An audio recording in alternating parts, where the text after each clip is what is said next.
दुनिया भर के बाजारों में अगर आप नज़र डालें, अमेरिका से लेकर हिंदुस्तान तक या वर्ल्ड मार्केट में कहीं पे भी, तो आप देखेंगे एक अजीब सी स्थिति बनी है। बहुत तेज़ कई जगहों पे गिरावट देखने को मिली। कई बाजार ऊपरी स्तरों से जो उनके हाइस थे वहाँ से काफ़ी ज़्यादा करेक्ट हुए हैं, यानी नीचे आए हैं। तो आप ख़ास तौर पे अगर अमेरिकी बाज़ारों पे नज़र डालें तो वहाँ पे आप देखें जो उनका नैस्डैक है जिसमें टेक्नोलॉजी शेयर्स का समावेश होता है, उस स्टॉक, उस इंडेक्स में एक महीने में 14% की गिरावट आ चुकी है। उम्मीद करेंगे कि हम लोग इस बाज़ार को थोड़ा डिटेल में समझ पाएँ और फिर थोड़ा सा भारत में जो घटनाएं होने वाली हैं, जैसे बजट सामने खड़ा है बिल्कुल, उससे क्या सुनना एक्सपेक्ट करना चाहते हैं, और थोड़ा ये भी समझना चाहेंगे कि अगर इसको अपॉर्चुनिटी के तौर पे देखें तो वो स्टॉक्स या कोई सेक्टर्स जो आप लोगों के रडार पे है, जो आपको लगता है कि आप 40% करेक्ट होने के बाद ये बहुत अच्छा अट्रैक्टिव हो गया है, तो उस पर ही बातचीत करेंगे। गौतम, आप चूंकि अमेरिका में रहते हैं तो वहीं से सारी कहानी शुरू होती है। वहाँ कुछ गड़बड़ाता है, मतलब जैसे कहावत चलती थी ना कि वहाँ पानी बरसा जुकाम यहाँ होने लगता है। तो मुझे ये बताइए कि ये अमेरिका में मतलब 10-10%, 14% के करेक्शन एक इंडाइसेस में हम लोग देख रहे हैं, क्या हो रहा है वहाँ पे? क्यों इतनी घबराहट है? सब कुछ तो मालूम है कि फेड ने कह दिया, पहले ही पूरे साल का कैलेंडर सामने रख दिया था। हमने पिछले डिस्कशन में ये कहा था कि market is a discounting machine and markets इस साल 3 से 4 रेट हाइक्स फैक्टर इन कर रहा था। लेकिन पिछले कुछ दिनों में ये भी रूमर चल रहे हैं बाजार में कि जो फेडरल रिजर्व है वो हो सकता है 5 से 7 टाइम इस साल रेट हाइक करे, तो इसलिए मार्केट को में उसको लेके काफी नर्वसनेस है। इसके अलावा एक नई पीड़ा आ गई मार्केट के सामने, वो है रशिया और यूक्रेन के बीच में जो जियोपॉलिटिकल टेंशन हुआ कि ये है कि अमेरिका और यूरोपियन यूनियन एक तरफ हो गया है, वो यूक्रेन का साथ दे रहा है, और रशिया और चाइना एक तरफ हो गए हैं, वो एक तरफ आ गए हैं। सो बेसिकली एक वर्ल्ड वॉर का प्रोस्पेक्ट जो रेज हो गया है, इवन दो उसका प्रोबेबिलिटी काफी लो है आज के दिन, लेकिन ये नया अनसर्टेनिटी भी मार्केट को परेशान कर रहा है। और इसके अलावा जैसे हर साल होता है, बजट के ठीक पहले काफी चर्चा और रूमर्स चल रहे हैं बाजार में कि शायद short term capital gains tax या long term capital gains tax को लेके कुछ टिंकरिंग हो सकती है। सो ये 3 जो अनसर्टेनिटी साथ में आ गए हैं, इसकी वजह से मार्केट में काफी करेक्शन आए हैं in the last few weeks. और खासतौर पे ये जो ग्रोथ स्टॉक्स नैस्डैक में जो है आईटी शेयर्स, उसमें बड़ी पिटाई चल रही है, खूब नीचे आ गए। रादर मैं तो कहूँ कि 1 साल के बराबर पे आ गया, पिछले साल लगभग यहीं पे था इंडेक्स नैस्डैक। जी, सो नैस्डैक पिछले 1 साल के स्तर पे आ गया है एंड काफी सारे टेक्नोलॉजी स्टॉक्स अमेरिका में 2018 के लेवल्स पे आ गए हैं। एंड इससे पता चलता है कि स्टॉक मार्केट ने काफी स्टॉक्स को बहुत ओवर वैल्यू बना दिया था एंड बहुत सारे स्टॉक्स अगले 5-10 साल की अर्निंग्स को डिस्काउंट कर रहे थे। इसकी वजह से जैसे ही इंटरेस्ट रेट हाइक की चर्चा शुरू हुई, इन स्टॉक्स में डी रेटिंग सबसे पहले शुरू हुई। और जब इंटरेस्ट रेट्स बढ़ते हैं, सबसे पहले पिटाई होती है उन शेयरों की जिनमें कोई अर्निंग्स नहीं है, कोई कैश फ्लो नहीं है, बिकॉज वो सब शेयर्स नैरेटिव और कहानियों पे चलते हैं जब लिक्विडिटी ड्रिवन बुल मार्केट चलता है। लेकिन जैसे ही रियलिटी सामने आती है और इंटरेस्ट रेट्स बढ़ते हैं, तब इन शेयर्स में काफी नुकसान हो सकता है निवेशक का। इसलिए हमें हमेशा मार्जिन ऑफ सेफ्टी पे ध्यान देना चाहिए एंड ग्रोथ पे ध्यान देना चाहिए। बेसिकली वैल्यूएशन एंड ग्रोथ, इन दोनों चीजों पे अगर ध्यान दें तो लॉन्ग टर्म में शेयर मार्केट में अच्छे पैसे बन सकते हैं। लेकिन बुल मार्केट में जो गलतियां होती हैं, उसका नुकसान उसके बाद वाले बेयर मार्केट में निवेशकों को होता है। तो बहुत जरूरी है कि लंबे समय के लिए डिसिप्लिन बरकरार रखें और बुल मार्केट में अपने वैल्यूएशन डिसिप्लिन को और क्वालिटी डिसिप्लिन को बिगाड़ना नहीं चाहिए। ये बहुत जरूरी है। जी अजय जी, मुझे ये बताइए कि क्या बाजार एक डेंजर जोन में चला गया है और बहुत ज़्यादा अनसर्टेनिटी है? लोगों के मन में तरह तरह के सवाल उठते हैं कि इतना तेज ऊपर नीचे हो रहा है, फ्रॉथ है, बहुत पैसा निकल जाएगा। तो आप थोड़ा एक्सप्लेन करिए कि बाजार में इस समय हो क्या रहा है। जैसा देखिए, फर्स्ट ऑफ ऑल ये कोई पहली बार नहीं है कि बाजार ऐसे बड़ा है, गिरा है। ये पिछले दशक में कितनी बार हो चुका है और फेडरल रिजर्व के करते हुए कि इंटरेस्ट रेट के चक्कर में कितनी बार हमने 20 साल के करियर में देखा है कि ये आई है। एक चीज हमें याद रखनी चाहिए कि जब इक्विटी मार्केट हिली है ग्लोबली कि पिछले 20 सालों में, फेडरल रिजर्व ने आके उसको वापस सपोर्ट किया है। तो ये आप एक रूटीन बन गया है कि उनका साइन होता है, मार्केट गिरती है, फिर फेडरल रिजर्व आता है कि अगर इसको हम लोग कुछ नहीं करेंगे तो बाजार का में गिरावट होगी, कंजम्पशन में गिरावट होगी, और फिर वो साइकिल अपना लेके चलता है। एक चीज बड़ा क्लियर है कि आज भी प्राइवेट इक्विटी मार्केट उतनी ही वाइब्रेंट है जितनी पहले थी, थोड़ा सा एक्सूबरेंस कम होगा।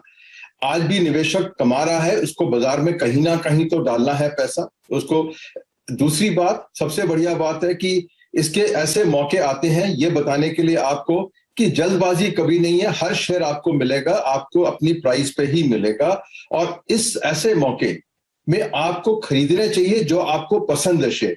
अब आप जैसे तो दुनिया नहीं खत्म हो रही है, ये मार्केट का नियम है, ऊपर आएगा नीचे आएगा, ऊपर आएगा नीचे आएगा, बट ट्रेजेक्टरी जो है मार्केट की नेट ऊपर ही है, बिकॉज दुनिया की सारी सेंट्रल बैंक ने पिछले 20 सालों में इक्विटी मार्केट को सपोर्ट किया है, और जब जब ये ट्रिगर्स होते हैं, एक्सेसेस गिरते हैं, मार्केट से लोग निकलते हैं, नए एंट्रेंट्स आते हैं, ये सिलसिला चलता रहेगा। इंडिया का सिलसिला थोड़ा अलग है कि हमारी इकोनॉमी स्ट्रगल कर रही है, तो उसके अंदर में अब देखना है कि हमारी इकोनॉमी में कैसे जान आएगी और अर्निंग कैसे बढ़ेंगी कंपनी में, बिकॉज जितने भी रिजल्ट आए हैं, ज्यादातर डिसअपॉइंटिंग रिजल्ट आए हैं इस क्वार्टर के अंदर में, तो उसको देखते हुए और इन्फ्लेशन को देखते हुए हिंदुस्तान की कंपनी कैसे चलेंगी, इतना चिंता नहीं करिए। ये ऊपर नीचे कई बार हुआ है और आज भी हो रहा है, और ये आपको मौका मिलता है आपको फिर एंट्री करने का, जो स्टॉक आप समझ चुके थे कि आपके आगे से निकल चुके हैं।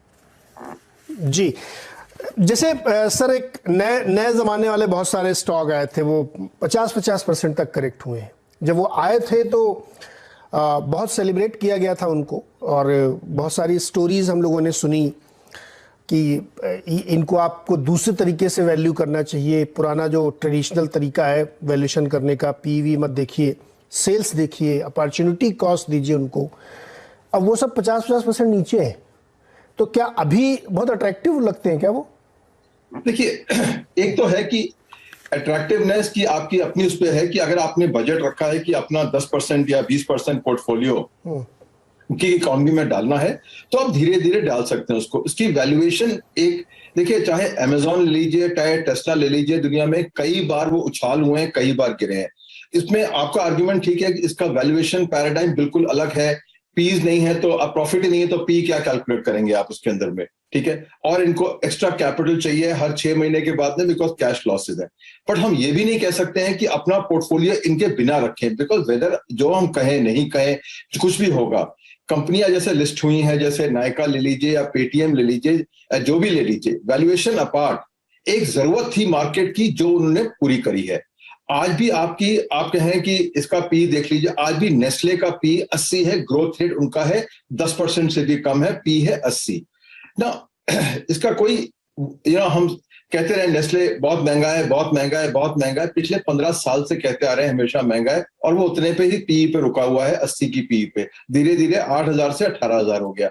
उसी हिसाब से इन शेयर को देखिए कि जो कंपनियां एक निश बना के आई हैं, जिसके मार्केट की जरूरत थी, और वो चलती रहेंगी अगले 10 से 15 साल और काफी बड़ी होंगी, उसमें अगर आप नहीं जाएंगे तो आप एक बड़ा आई थिंक सेगमेंट मार्केट का छोड़ देंगे इन्वेस्टमेंट के लिए।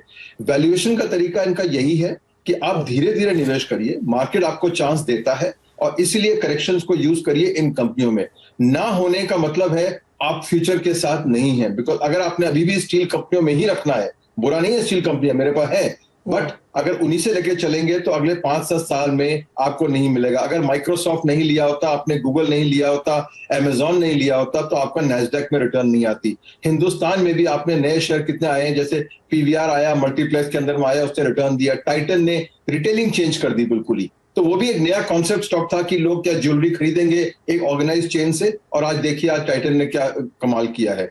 तो ये नए कॉन्सेप्ट आएंगे, इनको एम्ब्रेस करिए। प्राइस कोई भी गिर सकती है, किसी शेयर की गिर सकती है, उससे मत करिए कि ये कंपनी बेकार है। जी आशीष सर, अभी बहुत ज़्यादा डीप कट्स अलग अलग सेक्टर्स में, इंडाइसेस में देखने को हमें मिले, और 2021 में नेट एफपीआई का इनफ्लो करीब 25,000 करोड़ का है नेट, और जनवरी में ही उन्होंने करीब 12,000 करोड़ की सेलिंग कर दी है। 24 तारीख तक की मैं बात कर रहा हूँ। एक साल में जितना आया नेट का, उसमें से लगभग आधा उन्होंने सिर्फ 24 दिन में बेच दिया है।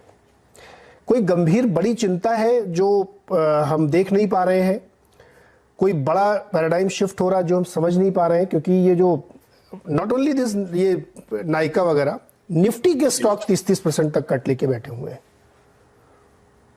देखिए एक्चुअली फर्स्ट थिंग जो हमको और हमारे निवेशकों को ध्यान में रखना चाहिए कि जो भी एफपीआईज की सेलिंग आ रही है, ऐसा नहीं कि कोई सुबह उठ के डिसाइड कर रहा है कि भाई इंडिया का मार्केट खराब है और यहाँ से हमको निकलना है। आप 2008 का एग्जाम्पल लीजिए, 2020 का एग्जाम्पल लीजिए, कई अन्य एग्जाम्पल्स आप लीजिए, आपको ये ध्यान में आएगा कि जब भी फॉरेनर्स की सेलिंग आती है इंडिया में, खासकर ऐसे कारणों की वजह से जो इंडिया से जुड़े हुए नहीं है, तो वो हमारे लिए एक्चुअली एक मौका बनाते हैं। हम लोग क्या करते हैं कि जब एफपीआई की सेलिंग आती है और हमारा मार्केट गिरता है, तो हम अपने आप में खामियां ढूंढने लग जाते हैं कि भाई हमारे मार्केट में क्या ऐसा खराब हो गया कि ये सब बेच के निकल के जा रहे हैं। जैसे फॉर एग्जांपल यूएस के टेक स्टॉक्स गिर रहे हैं, तो हम अपने भी टेक स्टॉक्स की बहुत ही एकदम माइक्रो इवेल्युएशन कर रहे हैं कि भाई देखो ये सब में ये प्रॉब्लम है। 2 महीने पहले तो कोई प्रॉब्लम नजर नहीं आ रही थी, लेकिन अभी सबको बहुत सारे प्रॉब्लम्स इसमें नजर आएंगे। तो यूएस में जो टेक्नोलॉजी स्टॉक्स हैं या कई सारे स्टॉक्स हैं, उसमें 10-12 साल से, देखिए कोविड तो पिछले साल आया, उसके पहले 10 साल से यूएस में तेजी चल रही थी। और हमारे यहाँ पे कोविड के पहले हमारे जीडीपी का ग्रोथ 4% था, एफपीआई फ्लो पता नहीं कितने सालों तक यूएस की तरफ ही पूरा फ्लो जा रहा था और इमर्जिंग मार्केट्स की तरफ कोई देख भी नहीं रहा था, क्योंकि क्या है कि यूएस 21 ट्रिलियन की इकोनॉमी है। 21 ट्रिलियन की इकोनॉमी 3.5-4% जब ग्रो करती है, तो हमारे जैसे 2-2.5 ट्रिलियन की इकोनॉमी 4% ग्रो करती है, उसको कौन पूछेगा। तो हम लोगों को फॉरेनर्स जो सेलिंग कर रहे हैं, वो तो अगर टेपरिंग होगी, इंटरेस्ट रेट्स थोड़े बढ़ेंगे, लिक्विडिटी अगर थोड़ी खींचने की बात होगी, तो करेंसी और बॉन्ड मार्केट्स में थोड़ी उथल पाथल जरूर होगी, उसमें कोई डाउट नहीं है। लेकिन उसको इंडिया के इक्विटी के साथ एक्सट्रापोलेट किया जाए, इनफैक्ट मुझे ऐसा लगता है कि अगर यूएस में रहकर अगर थोड़ी भी स्लो डाउन आती है, तो अल्टीमेटली उसके बाद इमर्जिंग मार्केट्स के ऊपर थोड़ा अटेंशन आएगा, जो प्री कोविड काफी समय तक एक्चुअली नहीं था, बिकॉज जो यूएस सबसे स्ट्रॉन्गेस्ट मार्केट है वो बहुत ही अट्रैक्ट कर रही थी फ्लोज को। तो आई डोंट थिंक कि एफपीआई सेलिंग की वजह से हमने अपने मार्केट को इस कदर रिव्यू करना चाहिए कि भाई डाउट बन जाए लोगों के दिमाग में। मुझे ऐसा लगता है कि हमको ज्यादा लोकल फैक्टर्स पे फोकस करना चाहिए, और अगर हमको करेक्शन मिल रहा है एफपीआई सेलिंग की वजह से, तो डेफिनेटली उसको एक अपॉर्चुनिटी के तौर पे देखना चाहिए। और जो भी स्टॉक्स या जो भी सेक्टर्स हमको समझ में आते हैं, जो आज हमको 20-30% लोअर मिल रहे हैं, उसको जरूर फिर से देखना चाहिए। लेकिन आशीष सर, जिसने बनाया था वही बिगाड़ा, मतलब ये चला भी तो मार्केट उसी लिए था कि बहुत पैसा आया, लिक्विडिटी ड्रिवन रैली थी। आप कह रहे हैं कि लोकल फैक्टर देखिए, अब लोकल फैक्टर में तो मतलब बहुत कुछ क्या देखें, मतलब यहाँ पे बहुत ज्यादा कैपेक्स नहीं किया प्राइवेट कंपनीज ने, बहुत अच्छी अर्निंग ग्रोथ नहीं है। अर्निंग ग्रोथ इस लिहाज से दिख रही है क्योंकि उन्होंने अपना डेट बहुत कम कर लिया, बैलेंस शीट हल्की कर ली है, ये सारे काम कर लिए हैं। तो लोकल फैक्टर में क्या क्या देखें, मतलब अभी तो हमको लगता है लिक्विडिटी ही देखनी चाहिए खाली। नहीं, मैं क्लैरिफाई करता हूं आपको। अगर आप 2020-2021 की लिक्विडिटी अगर बात करें, तो इंडिया केवल एक ऐसा इमर्जिंग मार्केट है जिसमें 2020 और 2021 दोनों सालों में एफपीआई फ्लो नेट पॉजिटिव रहा। जैसा आपने बताया, बात सही है कि टुवर्ड्स 2021 के एंड आते आते थोड़ा फ्लो निकल गया, तो जितना बड़ा नंबर हो सकता था उतना बड़ा नंबर अल्टीमेटली क्लोजिंग में दिखा नहीं। लेकिन 2020-2021 दोनों कैलेंडर ईयर में पॉजिटिव फ्लो वाला इंडिया इकलौता मार्केट है। जैसे बताते हैं लिक्विडिटी ड्रिवन रैली है, लेकिन हर इमर्जिंग मार्केट में नहीं है। South Korea, Taiwan, Vietnam, Indonesia, कई सारे मार्केट्स आप ले लीजिए, दोनों सालों में, ज्यादातर मार्केट दोनों सालों में नेट नेगेटिव है। और इंडोनेशिया और ब्राजील मेरे ख्याल में कमोडिटी ड्रिवन है, तो वो 2021 में पॉजिटिव है, लेकिन 2020 में नेगेटिव है। तो ऐसा नहीं है कि ये लिक्विडिटी की वजह से हर किसी मार्केट, इंडिया को थोड़ा एक स्पेशल ट्रीटमेंट मिला है। स्पेशल ट्रीटमेंट मिलने के काफी कारण हो सकते हैं। शायद ये जो काफी इस पे चर्चा हुई है, चाइना प्लस वन है, जो बोलते हैं कि सप्लाई चेन वगैरह के ऑल्टरनेट एवेन्यूज ढूंढे जाएं, अपना प्रोडक्शन लिंक्ड इंसेंटिव्स है, गवर्नमेंट को रिफॉर्म ओरिएंटेड लाइट में देखा गया है। आईटीईएस में पूरी रिवाइवल हुई है बहुत बड़ी। पहले नैस्कॉम बताया था कि 5% का डॉलर ग्रोथ होगा, वो सारे के सारे आप आजकल देखिए पूरे फोरकास्ट चेंज हो गए हैं। रियल एस्टेट सेक्टर में आपको रिवाइवल दिख रहा है। तो काफी सारे कारण हो सकते हैं जिसकी वजह से इंडिया को अलग ट्रीट किया जा रहा है। लेकिन अगर आप लिक्विडिटी का डेटा देखें, तो ऐसा नहीं है कि हर इमर्जिंग मार्केट में इतना पैसा है।